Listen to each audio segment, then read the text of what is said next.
नमस्कार, मी अनुजा कर्णिक तुमचं स्वागत आहे जय महाराष्ट्रच्या या बुलेटिनमध्ये। बुलेटिनची सुरुवात करूया हेडलाईन्सनं।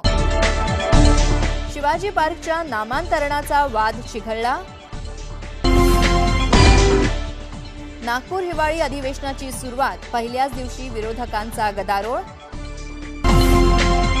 आणि राज्यसभेतल्या सीट्स या 50 करोड रुपयाला विकल्या जातात आणि बिझनेस हाऊसेस त्या खरीदतात, फिल्म मेकर प्रकाश झांचा आरोप।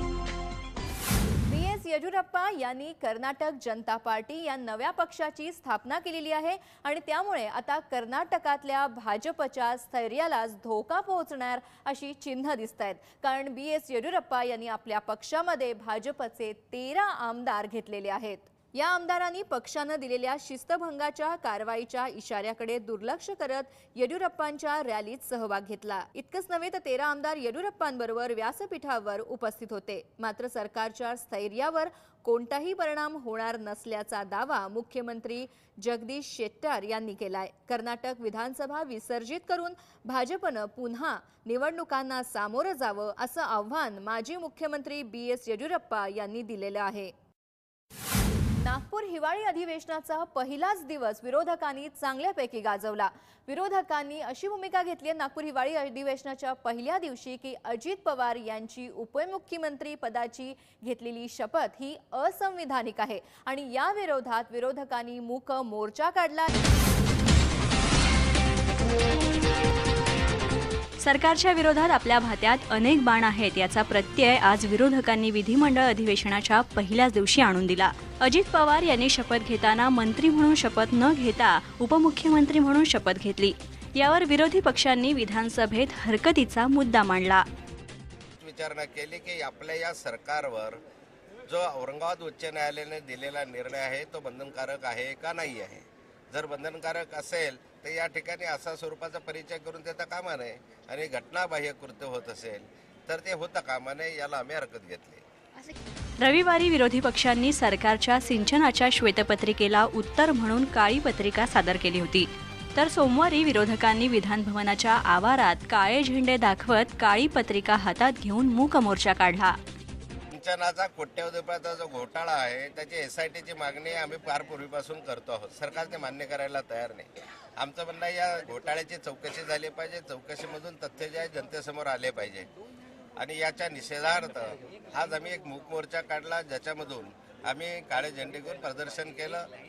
अधिवेशनाच्या सुरुवातीला सरकारला नामोहरम करण्यासाठी आखलेली रणनीती पाहता या मुद्द्यावर आता सरकारला अधिवेशन जड जाणार हे नक्की। नेहा पुरव, जय महाराष्ट्र, नागपूर।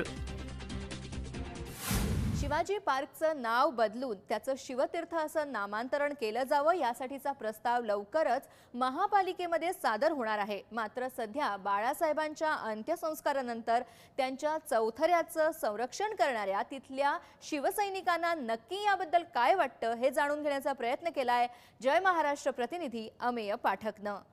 शिवाजी पार्कवर बाळासाहेबांवर अंत्यसंस्कार झाले त्या ठिकाणावरून वाद कायम असतानाच एकीकडे शिवाजी पार्कला शिवतीर्थ असं नाव द्यावं अशी मागणी जोर धरते। माझ्यासोबत काही शिवसैनिक आहेत, त्यांना आपण विचारूया की सध्या जी शिवतीर्थ असं शिवाजी पार्कला नाव देण्याची मागणी आहे याच्याबद्दल तुमचं काय मत आहे?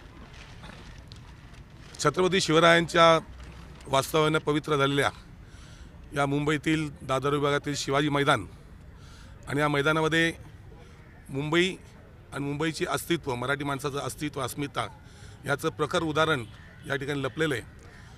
आणि जेव्हापासून 1966 साली या मराठी माणसाच्या न्यायासाठी लढणारी शिवसेना जन्माला आली त्यावेळेपासून आदरणीय शिवसेनाप्रमुख बाळासाहेब ठाकरे यांच्या दसऱ्याच्या मेळाव्यावर या ठिकाणी भव्य दिव्य सभा होऊ लागल्या आणि त्या सभेमध्ये आदरणीय बाळासाहेबांनी या शिवाजी पार्कच्या मैदानाला शिवतीर्थ असं नाव देण्यात यावं ही त्यांची मागणी पहिल्यापासून होती आणि ती योग्यच आहे।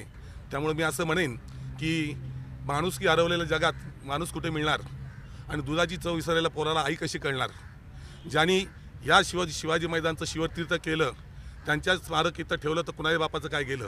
बाळासाहेबांचं स्मारक तर इथं व्हावंच, याचबरोबर शिवतीर्थ असं नाव देण्यात यावं अशी मागणी जोर धरते। माझ्यासोबत एक सामान्य मुंबईकर म्हणून तुम्हाला काय वाटतं या मुद्द्यावरती, शिवतीर्थ नाव देण्यावरती?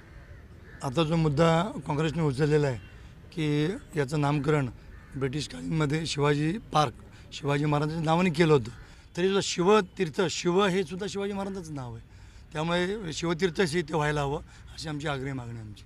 शिवाजी पार्कवरती बाळासाहेबांचं स्मारक तर व्हावंच, पण याचबरोबर शिवाजी पार्कला शिवतीर्थ असं नामकरणही देण्यात यावं अशी शिवसैनिकांची मनापासून इच्छा आपल्याला बघायला मिळते. कॅमेरामन संजय बामणेसोबत अमेय पाठक, जय महाराष्ट्र, मुंबई. सलमान खानच्या पाठी लागलेली काळवीट शिकार प्रकरणाची डोकेदुखी अद्यापही संपलेली नाही. जोधपूर कोर्टानं सोमवारी सलमान खानला या प्रकरणात समन्स पाठवलेले आहेत आणि सलमान खानला 4 फेब्रुवारीला कोर्टामध्ये हजर राहण्याचे आदेशही दिले आहेत.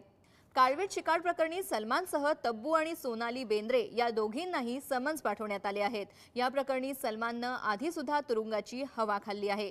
1998ला सलमाननं हम साथ साथ हेच्या शूटिंगच्या दरम्यान जोधपूरमध्ये 2 काळविटांची शिकार केली असल्याचा त्याच्यावर आरोप आहे.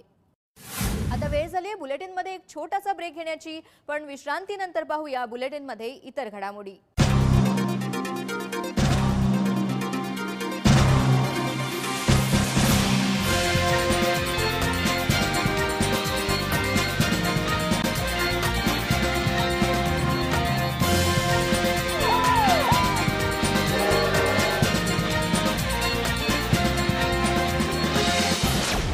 ब्रेकनंतर तुमचं बुलेटिनमध्ये पुन्हा एकदा स्वागत आहे.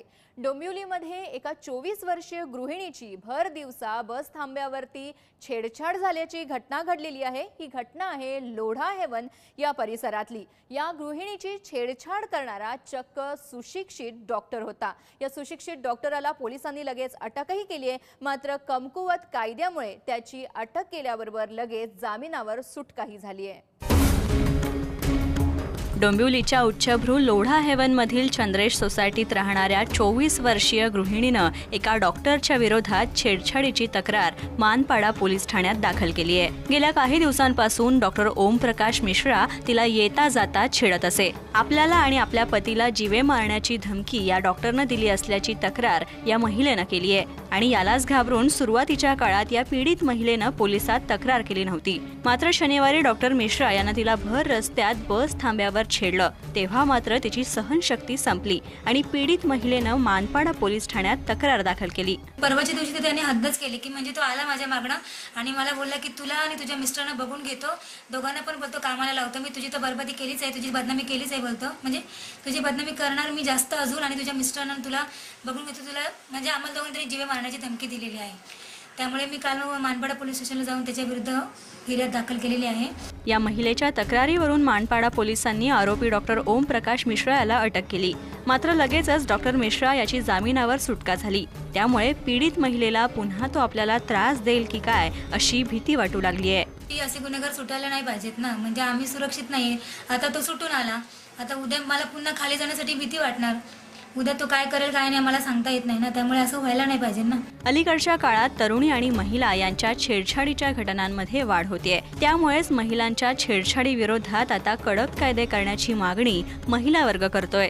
सुनील जाधवसह हर्षदा शिरसेकर, जय महाराष्ट्र, कल्याण. मराठवाड्यात सध्या दुष्काळाचे वारे वाहत आहेत. त्यामुळे मुख्यमंत्र्यांनी उस्मानाबादला नुकताच एक दौरा केला आणि या दौऱ्यादरम्यान त्यांनी माकणी धरण उद्भव योजनेला लवकरात लवकर सुरू करण्याचे आदेश दिलेत. यंदा पावसाचं सरासरी प्रमाण कमी झाल्यानं मराठवाड्यात दुष्काळाचं संकट कोसळलंय. उस्मानाबाद शहरात पाण्यासाठी 51 कोटींची मागणी मात्र पूर्ण झाली आहे. परंतु उमरगा शहरासाठी केलेल्या पाणी पुरवठ्याची मागणी अजूनही रखडली आहे. ही योजना लवकरात लवकर सुरू करावी असे आदेश मुख्यमंत्र्यांनी दिले आहेत. मात्र अद्याप ही योजना अंमलात आली नाहीये. त्यामुळे उमरगा वासियांना पाणी टंचाईचा सामना करावा लागतोय. नागरिकांना नाईलास्तव गढूळ पाणी प्यावं लागतंय. उमरगा शहराची रखडलेली माकणी धरण योजना लवकरात लवकर सुरू करण्याचे आदेश देऊनही पाणी पुरवठ्यासाठी काहीच कृती केली जात नाहीये. उमरगाच्या नगराध्यक्षांनी याबाबत खंत व्यक्त केली आहे. आम्ही शासनाकडे वेळोवेळी अनेक मार्गाने प्रयत्न करून, आंदोलनं करून किंवा पत्रव्यवहार करून, विनंत्या करून देखील शासनाने आमची दखल अद्यापर्यंत घेतलेली नाही. तालुक्यात टँकरद्वारे पाणी पुरवठा केला जातोय. हा पाणी पुरवठा 25 दिवसांसाठी केला जातो आणि तेव्हा पाण्यासाठी नागरिकांची गर्दी जमते. 2 घागर पाण्यासाठी 5 ते 7 किलोमीटरचा प्रवास नागरिकांना करावा लागतो. आपल्या वस्तीमध्ये पाणी नाही, उमरगा शहरातही पाणी नाही, आम्हाला सायकलीवरती 5-5 किलोमीटर अंतरावर जाऊन आम्हाला पायपीट करून पाणी आणावं लागतं, तरीसुद्धा आम्हाला पाणी मिळत नाही आमच्या शहरासाठी. याबाबत जय महाराष्ट्राने जेव्हा अधिकाऱ्यांना विचारणा केली तेव्हा उमरगा पाणी पुरवठा योजनेसाठी लवकरात लवकर काम सुरू करा असे आदेश मुख्य अभियंत्यांनी दिले. शहराला लवकरात लवकर पाणी पुरवठा केला जाईल असंही अधिकाऱ्यांनी सांगितलं. VRP पाईपचा प्रस्ताव मंत्रालयात आपण सादर केला होता पाणी पुरवठा विभागाकडे. त्याला काल मंजुरी मिळालेली आहे आणि आमची निविदा प्रक्रिया पूर्ण केलेली आहे. आम्ही आता हे मंजुरीचं पत्र मुख्य अभियंता कार्यालयात सादर करून पुढील कार्यवाही करण्यात येईल. आघाडी सरकार आमच्याकडे दुर्लक्ष करत आहे. जर या योजनेबाबतचा निर्णय लवकरात लवकर घेतला गेला नाही तर शिवसेना आणि भाजपा आंदोलन करेल असा इशारा शिवसेनेच्या नगरसेवकांनी दिलाय. शिवसेना उमरगा व भारतीय जनता पार्टी याच्या वतीनं आम्हाला जर शासनाने पाण्यावर पाठपुरावा जर वेळेवर नाही जर दिला तर बेमुदत आम्ही संप करू, उमरगा बंद ठेवण्याचं आव्हान करू.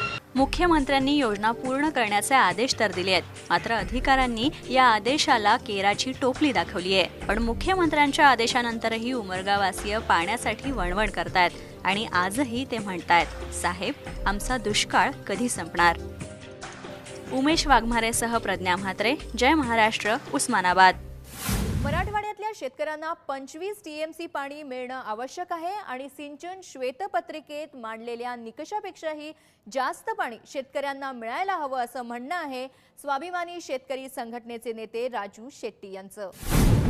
सिंचनाची श्वेतपत्रिका मंत्रिमंडळात सादर केल्यानंतर राज्यातील सिंचनाचं खरं स्वरूप सगळ्यांसमोर आलं. अनेक प्रकल्पांना पुरेसा निधी न मिळाल्यानं हे प्रकल्प अपूर्ण आहेत. यात मराठवाड्याच्या प्रकल्पाचाही समावेश आहे. निधी मिळत नसल्यानं हा प्रकल्प रद्द करावा अशी शिफारस श्वेतपत्रिकेत करण्यात आली आहे. मात्र हा प्रकल्प रद्द केल्यास मराठवाड्यातील पाण्याच्या मोठ्या प्रश्नाला नागरिकांना तोंड द्यावं लागेल. 25 TMC पाणी मिळाल्यास मराठवाड्यातील परिस्थिती सुधारण्याची चिन्ह दिसत होती, पण राजकीय नेत्यांच्या उदासीनतेमुळे हे पाणी अद्याप मिळालेलं नाही. शेतकऱ्यांना त्यांच्या हक्काचं पाणी मिळावं यासाठी स्वाभिमानी शेतकरी संघटना मराठवाड्यातील शेतकऱ्यांसाठी लढण्याच्या मार्गावर आहे. हे जे काही पाण्याचं वाटप आहे ते धरण कुठेही जरी असलं तरी प्रत्येक विभागाला वाटून दिलेलं आहे पाणी. ज्याच्या त्याच्या वाट्याचं पाणी ज्याला त्याला मिळालं पाहिजे. सिंचनाचा घोटाळा असो व मराठवाड्याला मिळणाऱ्या 25 TMC पाण्याचा, याबाबत विधानसभा आणि लोकसभेत शेतकऱ्यांचे प्रश्न मांडणारे प्रतिनिधी असावेत आणि त्यासाठीच शेतकऱ्यांमधला एखादा उमेदवार विधानसभा आणि लोकसभेतही उभा करणार असल्याचं राजू शेट्टी यांनी सांगितलं. स्वच्छ आणि खऱ्या अर्थानं ग्रामीण भागाचं प्रतिनिधित्व करणारे आणि ग्रामीण भागाशी एकनिष्ठ राहणारे असे प्रतिनिधी घडवायचे. 25 TMC पाण्याचं राजकीय भांडवल करून मराठवाड्यातले नेते निवडणुकीसाठी आपली पोळी भाजू पाहत आहेत. मात्र प्रकल्प रद्द करण्याचा प्रस्ताव मांडला असताना देखील हे नेते मूग गिळून गप्पच आहेत. त्यामुळे आता स्वाभिमानी शेतकरी संघटना या प्रश्नावर आक्रमक होणार का हे पाहणं गरजेचं ठरेल. उमेश वाघमारेसह स्नेहा ढवळे, जय महाराष्ट्र, उस्मानाबाद. चंद्रपुरामध्ये नवजात मुलाचा मृतदेह सापडल्यामुळे एकच खळबळ उडालेली आहे. बेवारस अवस्थेत सापडलेल्या या मुलावर मोकाट कुत्र्यांनी हल्ला केला होता आणि त्यामुळे त्याचा मृत्यू झाला. चंद्रपूर दाताळा मार्गावरील गायत्री मंदिरासमोर माणुसकीला काळीमा फासणारी घटना समोर आली आहे. मंदिरासमोर एका नवजात मुलाला रस्त्यावरची काही कुत्री खात असताना स्थानिक लोकांनी पाहिलं.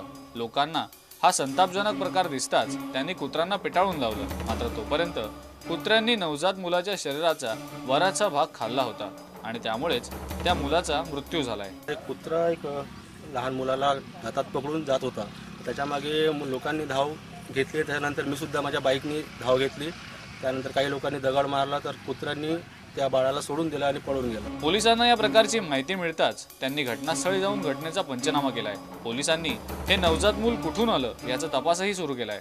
या प्रकरणी आरोपींचा माग काढण्यासाठी पोलीस स्निफर डॉग्सचीही मदत घेत आहेत. दाताळा रोड या ठिकाणी एक अर्भक सापडलेला आहे मृत अवस्थेत. तर त्याचा पुढील तपास करून आम्ही योग्य कायदेशीर कारवाई करत आहोत. मृत शिशू हा मुलगा असल्यानं हे प्रकरण कन्या भ्रूण हत्येचं असल्याची शक्यता नाकारण्यात आली आहे. मात्र या मुलाचा जन्म अवैध संबंधांतून झाला असावा आणि समाजात बदनामी टाळण्यासाठी हे नवजात मूल कुणीतरी गायत्री मंदिरासमोर ठेवलं असावं. पण हे मूल कुणाच्या नजरेस पडण्याआधीच मोकाट कुत्र्यांच्या कचड्यात सापडलं. मात्र या घटनेमुळे सामान्य लोकांमध्ये हळहळ आणि संताप व्यक्त होत आहे. सुनील तायडे, जय महाराष्ट्र, चंद्रपूर.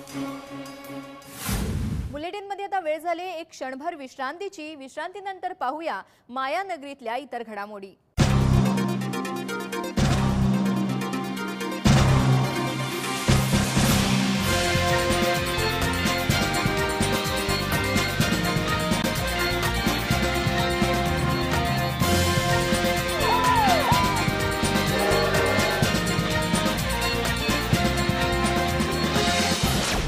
बुलेटिनमध्ये तुमचं पुन्हा एकदा स्वागत.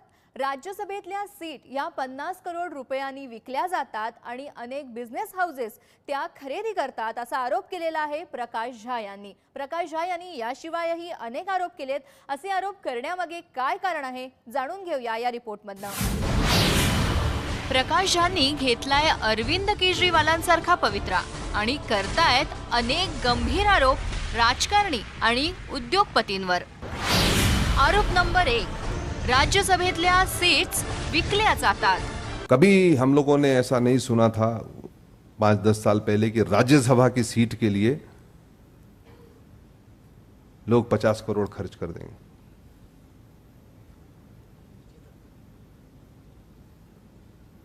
आज तो 50 करोड़ हर जितने भी बिजनेस हाउसेज हैं वो दे बाई सीट्स. आरोप नंबर 2, विजय माल्या आणि नवीन जिंदल यांच्यासारख्या उद्योगपतींचा देशाच्या राजकारणावर आहे वर्चस्व. Makes a good business sense to be a politician.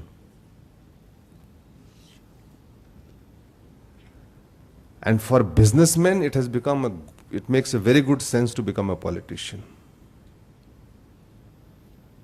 So you have Vijay Mallya's, Naveen Jindal's, a whole lot of them who want a foothold in the parliament. आरोप नंबर 3, नागपूर विद्यापीठांसारखी विद्यापीठ आहेत नक्षलवाद्यांच्या छावण्या. नागपुर यूनिवर्सिटी के वाइस चांसलर साहब बैठे हैं. इनको अच्छी तरह मालूम है क्योंकि इनके यूनिवर्सिटी से बच्चे पिकअप किए जाते हैं नक्सलवाद के लिए. बाकायदे पढ़े लिखे बच्चों की रिक्रूटमेंट होती है और नक्सली नेता इनके यूनिवर्सिटी में चिट्ठियां लिखते हैं. हमारे पास रिकॉर्ड्स हैं. आरोप नंबर 4, शेतकऱ्यांच्या अधिकारांमध्ये होतोय भ्रष्टाचार.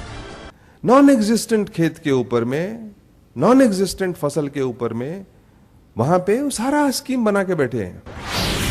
आरोप नंबर 5, पूर्ण सिस्टमच्या रक्तातच आहे भ्रष्टाचार. Corruption, it is not only what Arvind Kejriwal is exposing.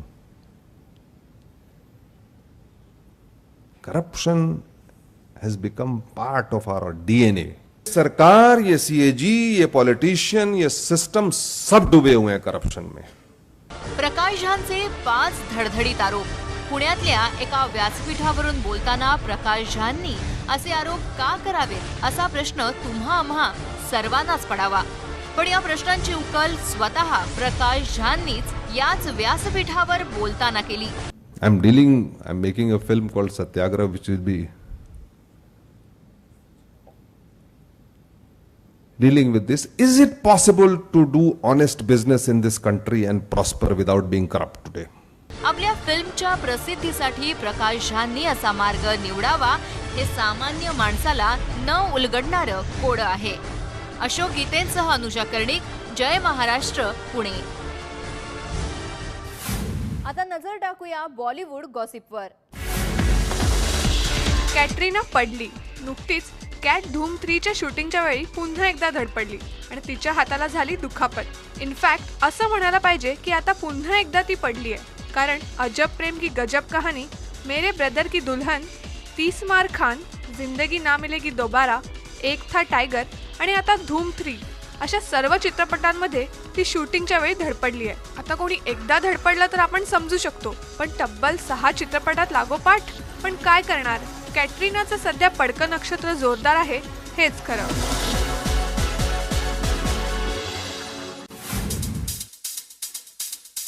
Salman आणि गंगनम फेम साय लवकरच एकाच मंचावर थिरकताना दिसणार आहेत. हो, सल्लूचा जलवा आणि गंगनमची मस्ती अशी डबल धमाल लवकरच अनुभवता येणार आहे CCLच्या ओपनिंग सेरेमनीला. सूत्रानुसार सेलिब्रिटी क्रिकेट लीगच्या ओपनिंग सेरेमनीला Gangnam fame South Korean popstar Psy perform करणार आहे आणि त्याच्यासोबतच असणार आहे सलमान भाई. हे दोघंही सलमानच्या गाण्यांवर सुद्धा डान्स करणार आहेत. आता इंडियन गंगनम सलमान आणि कोरियन गंगनमचा हा डबल जलवा CCLच्या ओपनिंग सेरेमनीला 4 चांद लावणार हे वेगळं सांगायची गरजच नाही. Open Gangnam star. Karisma Kapoor नटलीये नव्या नवरीसारखी, मात्र फक्त ॲड शूटसाठी. करिश्मा कपूर करते एका डिझायनर वेअरचं ॲड शूट आणि हे ॲड शूट करताना तिने जागवल्या आपल्या ट्रेंड सेटर फिल्म्सच्या आठवणी.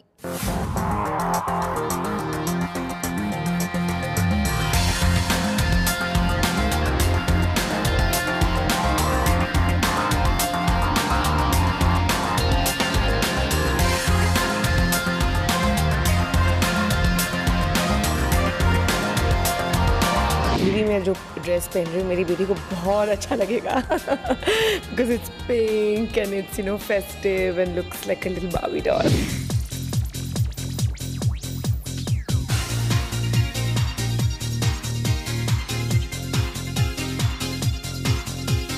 मैं अपनी मम्मी के दुपट्टे और हाई हील्स पहन के मैं डांस करती थी एंड ऑल. या definitely It started in 1971 by my mom. It named to Neeru, that's my wife's name. It's my mom's decision that she wanted to keep a name on her name. We got an entire range of sarees from girlish to a woman and a lady. And this store, we giving importance for silks. So for silks, we got a complete awesome collection from Kanjivaram to Banaras.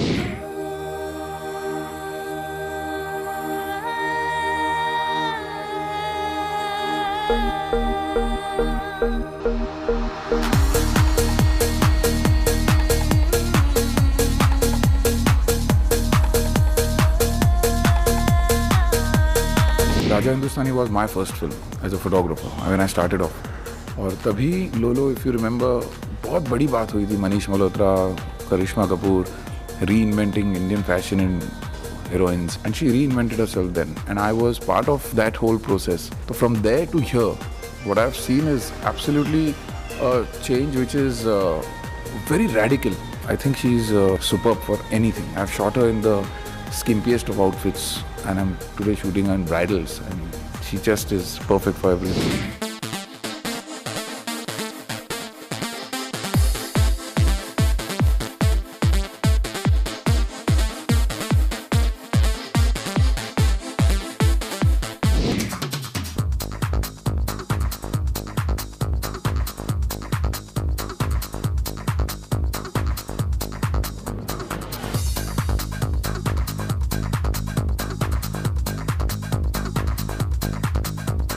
Definitely the sari. I think Indian women look beautiful in saris and most elegant.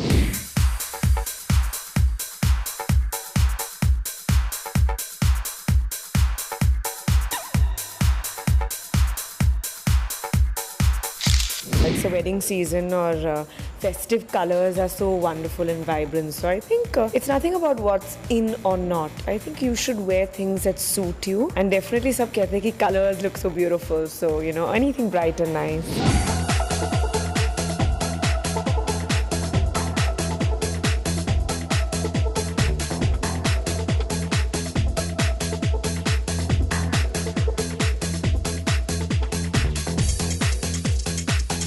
Fashion is evolving. I think सभी लोग बहुत ही fashion conscious हो गए हैं. So I think that's a good thing. I think that's good for brands, that's good for designers, and also good for actors, and I think the audience also, क्योंकि you know then they get so much choice on what they like to wear.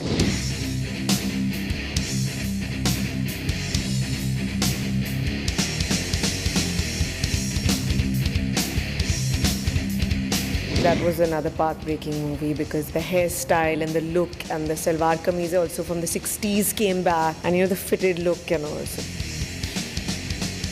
Zubeda kind of changed the trend क्योंकि उस film में we wore real jewelry, you know, borrowed from, you know, princesses and stuff like that. So it was an amazing experience, most definitely, and very real, very authentic clothes.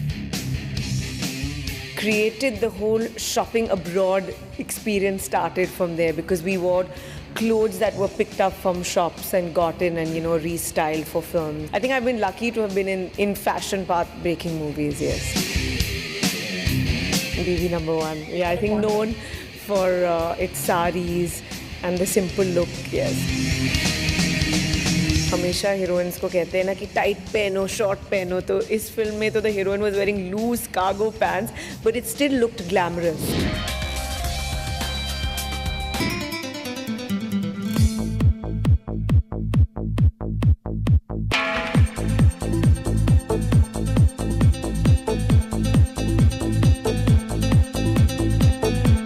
बुलेटिनमध्ये आता वेळ झाली इथंच थांबण्याची. मात्र उद्या आपली भेट होणार आहे ताज्या घडामोडींसह. तोपर्यंत मला निरोप द्या. नमस्कार.